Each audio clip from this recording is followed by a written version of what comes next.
પોલડિયા ગામના નવનિયુક્ત સરપંચ કુમાનસિંહ જાડેજાને સરપંચ winner 2025નો award અર્પણ કરવામાં આવ્યો. સ્ટોરી રિપોર્ટ બાય પાવન જોશી માંડવી.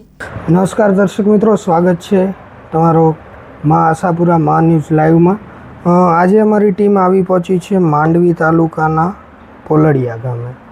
ખૂબ જ પ્રાકૃતિક સૌંદર્યથી અને કુદરતી દ્રશ્યોથી ઘેરાયેલું ગામ પોલાડિયા.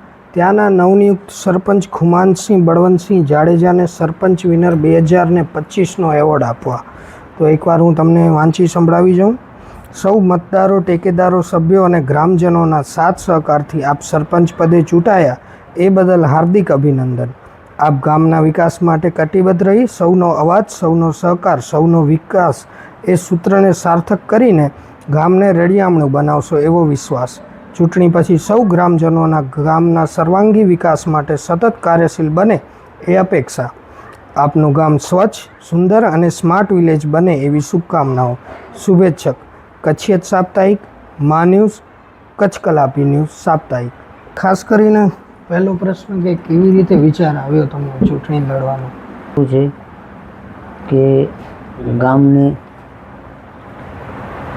ગામની એવી આપણા પ્રત્યે એવી ઈચ્છા હતી કે આપણે સરપંચ થઈ ગામનો વિકાસ કરીએ અને ગામને એમે આપણે મદદરૂપ થઈ છે અને ગામને સામેથી ગામે આપણને એવી તક આપી સેવાની કે ભાઈ તમે સરપંચ થાઓ અને તમે ગામનો વિકાસ કરાવો, અમને તમારામાં આશા છે. એવી રીતે ગામે આપણને સામેથી પ્રોત્સાહન આપ્યું અને જેવી રીતે સામેથી પ્રોત્સાહન આપ્યું એવી રીતે જંગી બહુમતીથી જીતાડ્યા પણ. એટલે ગામનો તો ખૂબ ખૂબ ધન્યવાદ ને ખૂબ ખૂબ આભાર. અને જેવી રીતે ગામની જે આશા છે કે ગામનો આપણે જે વિકાસ કરશું એ વિકાસ 100% થશે અને ગામ જેમ ખરું ઉતર્યું છે એવી રીતે હું પણ ગામની સામે ખરો ઉતરીશ અને ગામને વિકાસની દોર તરફ દોરી જશું. ખાસ કરીને નગર એટલે કે નળ, ગટર અને રસ્તા છે તમારા ગામમાં? છે. અત્યારે તો એવું છે કે નળ પાણીની ને વ્યવસ્થા તો છે, ગટરની ને અડચણો છે, પણ હવે મારી બોડી એટલી મજબૂત છે અને મારા જે છે ગામના બોડીના ઉપસરપંચ છે અરુણભાઈ, ગામના પૂર્વ સરપંચ છે રમજુભાઈ, મહેન્દ્રસિંહ છે ગામના પૂર્વ સરપંચ. આ લોકો બધાએ મને ભેગા થઈને જે જંગી બહુમતી જે જીતાડ્યું છે અને ગામને વિકાસની દોર તરફ જ આપણે લઈ જવાનું છે. અને વિકાસ જે આજે 3 વર્ષથી જે ચૂંટણી લમાણી છે, ચૂંટણી નથી થઈ, એના હિસાબે જે વિકાસ પાછળ રહી ગયો છે ગામનો એને અમે પાછો એવો વિકાસ દોડાવશું કે પાછું ભેગું કરી લેશું. અને ગ્રાન્ટો તો આવે જ છે, ગવર્મેન્ટ ઘણા કામોની ગ્રાન્ટો આપે છે, પણ ઓલું કહેવાય કે ધાણી વગરનું ધાણ હતું એવી પોઝિશન હતી. એટલે હવે અમે ગ્રાન્ટો લઈ આવશું, ગામમાં કામે કરશું, ગામમાં ગટર, લાઇટો, પાણી, રોડ, રસ્તા અને ગામની સાફ સફાઈ. ઘણી વખત ગ્રાન્ટો આવે છે પણ ગ્રાન્ટો લેફ્ટ જતી હોય છે. સરપંચ પાસે એમના વિઝન નથી હોતા કે ગ્રાન્ટ કેવી રીતે વાપરવી. એ ખાસ તમે એક મુદ્દાની વાત કરી. અને આગળના 5 વર્ષ માટે વિકાસને લઈને તમારી દ્રષ્ટિ શું છે? આગળના 5 વર્ષમાં આવનારા કયા કયા એવા કામો તમને કરવાના છે? એક તો ગામમાં વિકાસના કામમાં તો ગટર, પાણી છે, ગામની સાફ સફાઈ છે. ગામમાં જે આજે 5 થી 7 વર્ષથી આંગણવાડીનું કામ નથી. અમારા ગામમાં આંગણવાડી નથી. એક સ્કૂલના રૂમમાં એક આંગણવાડીમાં બેસાડી, એમાં બીજા જે ગરીબ માણસોના આવાસ, જે પ્રધાનમંત્રી આવાસ યોજનાના લાભ નથી લઈ શક્યું અમારું ગામ, એ લાભ અમે દેવડાવશું. અને આરોગ્ય કેન્દ્ર તમારા ગામમાં છે? આરોગ્ય કેન્દ્ર અમારા ગામમાં નથી, એને પણ આરોગ્ય કેન્દ્ર અમે લઈ આવશું અને એ અમે એની પણ ટ્રાય કરશું. જી.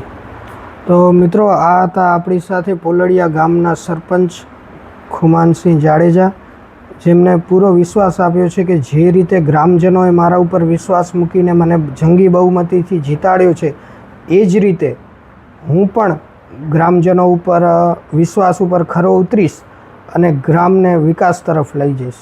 ધન્યવાદ. અમને તો 100% વિશ્વાસ જ છે.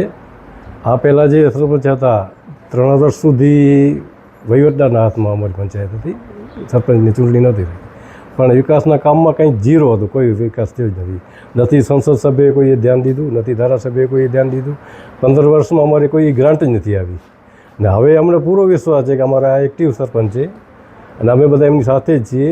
જે સંસદની ગ્રાન્ટ હશે, ધારાસભ્યની ગ્રાન્ટ હશે, જિલ્લામાંથી ગ્રાન્ટ હશે, જે કંઈ પણ ગ્રાન્ટો હશે અમે પૂરેપૂરી એનો ઉપયોગ કરશું અને ગામમાં જે કંઈ વિકાસ થશે શક્ય એટલો બધો વિકાસ કરશું, એવી બસ આશા.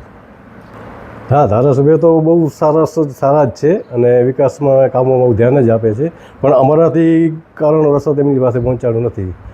હવે અમારા સરપંચ છે એક્ટિવ છે, અમે સામેથી જઈ અને અમારે ગામમાં શું જરૂરિયાત છે એની વિગતવાર રજૂઆત કરશું અને એમનો જેટલો સહકાર મળશે એટલો પૂરેપૂરો લેશું. છે એના ઉપર પૂરેપૂરો ભરોસો છે એ વિકાસના કામ કરાવશે. પહેલાં જે અધૂરા કામ છે એ પણ બરાબર કરાવશે. અમારે પૂરેપૂરો વિશ્વાસ છે. દાડમના રેસ્ટ પીરિયડની બેસ્ટ માવજત ટ્રાઇકોમિલ, ફોસ્ફોમાઇસિલ અને ડોક્ટર માઇસિલ. શક્તિશાળી બેક્ટેરિયા, એક્ટિવ કાર્બન, માઇસિલિયા અને બધા જ પોષક તત્વોથી ભરપૂર ટ્રાઇકોમિલના ઉપયોગથી દાડમના પાકને મળશે સમતોલ ખોરાક. એક્ટિવ કાર્બન ધરાવતા ઉચ્ચ ગુણવત્તાયુક્ત ફોસ્ફેટિક ખાતર ફોસ્ફોમાઇસિલ દ્વારા દાડમનું વધુ ઉત્પાદન આપવા માટે છોડ બનશે સક્ષમ. ભારતમાં પ્રથમ માઇક્રોરાઇઝલ ફૂગ સાથે કુદરતી કેલ્સાઇડ અને ઉપયોગી સૂક્ષ્મ તત્વો તેમજ કુદરતી હોર્મોન્સનું મિશ્રણ એટલે ડોક્ટર માઇસિલ. ડોક્ટર માઇસિલના ઉપયોગથી તંતુમૂળને પોષણ અને રક્ષણ મળશે અને સાથે જ પોષણયુક્ત દાડમના છોડની ઉત્પાદન ક્ષમતામાં વધારો થશે. દાડમની ખેતીને બનાવો દમદાર, રેસ્ટ પીરિયડમાં પોષણ આપો જોરદાર. 2 દાયકાથી ખેડૂતોના વિશ્વાસનું પ્રતીક. એગ્રી માઇસિલ બાયોસાયન્સ પ્રાઇવેટ લિમિટેડ.